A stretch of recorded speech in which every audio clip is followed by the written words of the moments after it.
He arrived just a few minutes late, making his entrance to the small, understated restaurant in a quiet street of the city.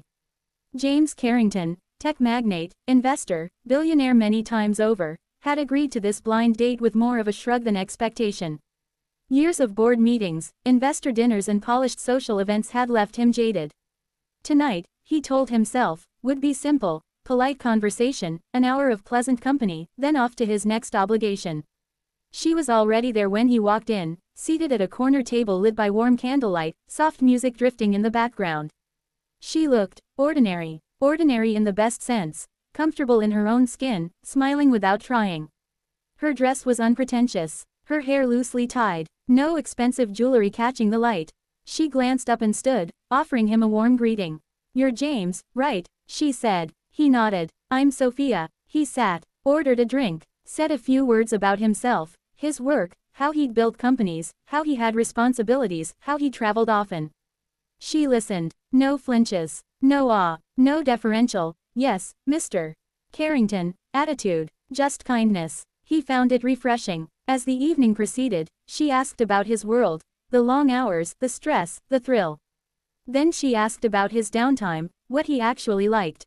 He hesitated. When he admitted how little he had of it, she smiled. "Maybe that's the thing you're missing." He shrugged. "Maybe." Then she told him about her own life. A modest job at an art gallery, weekends volunteering with reading programs for kids, a love of cooking for friends, Sunday walks. No high-stakes drama, no lavish adventures, just people, and moments. He realized he'd never had that kind of simplicity in years. Before dessert, she paused. Looked at him directly. "So, you don't recognize me, do you?" she said. He frowned. "I'm sorry." She took a breath. "You've met me before." His mind raced. He searched his memory. Boardroom dinners, charity galas, launch events. Why did this feel familiar?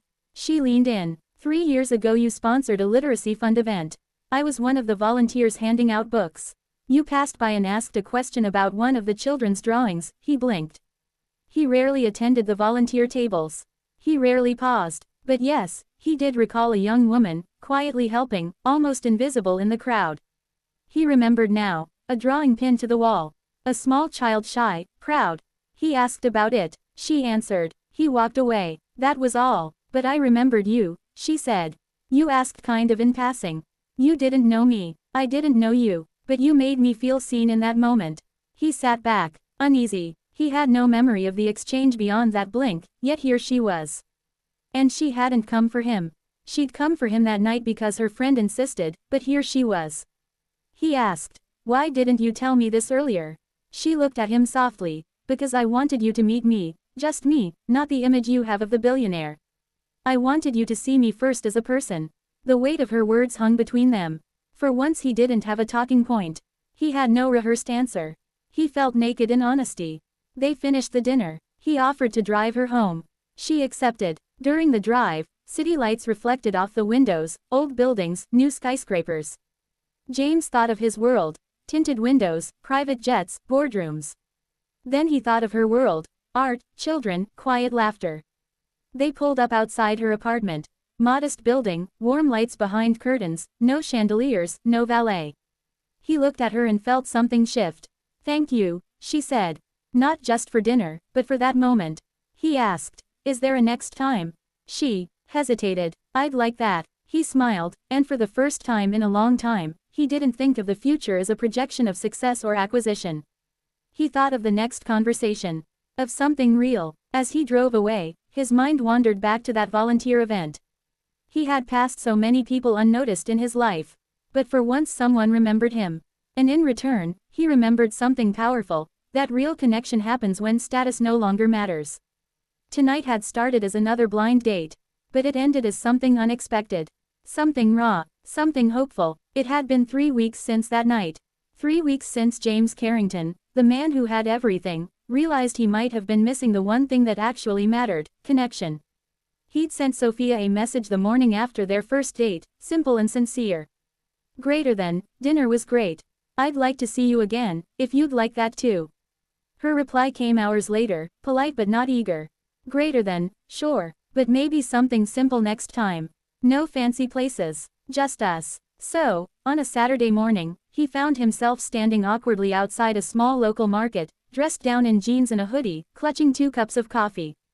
He spotted her by the fruit stand, messy ponytail, sunglasses, humming softly to herself as she picked apples. "Hi," he said. She turned, smiled, and for a moment he felt a quiet peace that was entirely foreign to him. No cameras, no attention, no pretense. Just this, the stillness of a normal morning. They walked the aisles together, talking about everything except business. He told her how, when he was 15, he built his first computer just to escape loneliness. She told him about her late mother, an artist who used to say that, "Money paints walls, but love paints souls." After the market, they sat by the pier eating sandwiches, watching sailboats drift lazily across the horizon. She asked him something no one had asked in years: "Are you happy, James?" He hesitated. "I should be," he said finally. "I've got everything people think they want.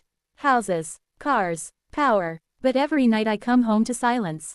No one waiting, no laughter, just deals and deadlines." She nodded, her expression unreadable. "Maybe it's time to build something money can't buy." The words hit him like a quiet thunderclap. A week later, she invited him to the art gallery where she worked. It was a small charity exhibition for local kids. When he arrived, she was busy helping a group of children set up their drawings. Paint smudged her cheek. She looked radiant, not because of glamour, but because of purpose. He wandered through the small crowd, unnoticed, watching her guide each child, encouraging them, smiling genuinely. It was so different from the world he knew, a world of profit margins and market shares. Later, as the event quieted down, she joined him by a painting, a colorful depiction of 2 hands reaching toward each other. "Do you like it?" she asked. "It's honest," he said.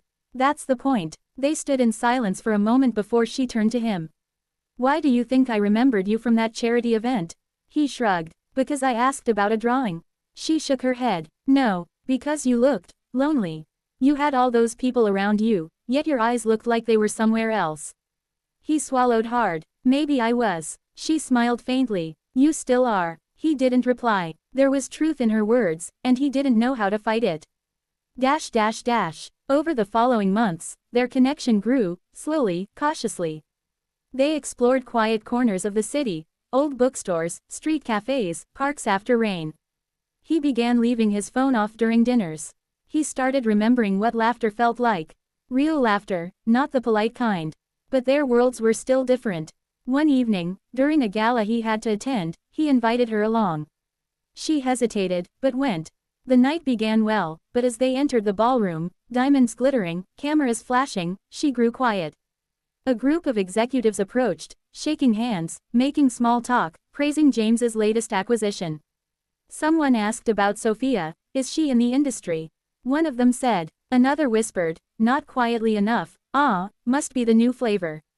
James's smile froze. He saw the flicker of hurt cross her face. Later, on the balcony, she looked out at the skyline. "You don't have to defend me," she said softly. "I should have," he replied, guilt heavy in his voice. She turned to him. "James, I like you. But I don't fit in this world of yours. I don't want to be another accessory people whisper about. I want something real, and I'm not sure your world allows that." He stepped closer. "Then I'll change it. Can you?" she asked. "Can you really walk away from the empire you built to find yourself again?" He didn't answer. Days turned into weeks without contact. She needed space. He needed clarity. In her absence, the board meetings felt emptier. The luxury penthouse felt colder. The silence became unbearable. Then one evening, he went back to the small art gallery. It was closing, lights dimmed. He found her cleaning brushes, surprised to see him there. "I've been thinking," he said. "About what you said. About building something money can't buy." She set down the brush. "And," he smiled faintly, "I'm starting a new foundation, not for publicity, not for investors. For kids. Art, books, creativity. I want you to help me run it." Her eyes widened. "You're serious?" "I've already filed the paperwork," he said. "Carrington Hart's Foundation. The name was your idea, actually. Money paints walls, love paints souls." Her expression softened. She stepped closer, eyes shining. "James, that's beautiful." He shrugged, half smiling. "You inspired it. I just followed through." There was silence, the kind that doesn't need to be filled. Then she whispered, "You really didn't recognize me that first night, did you?" He shook his head. "No, but now I'll never forget you." She smiled, reaching for his hand. "Then maybe that's enough." Outside, the city lights glowed against the dark sky. The world was still noisy, relentless, but inside that tiny gallery, everything felt still. For once, James Carrington, billionaire, builder, dreamer, didn't feel like a man with everything. He felt like a man with enough. And in that quiet, he realized, the greatest wealth isn't measured in zeros, but in the moments that make us human.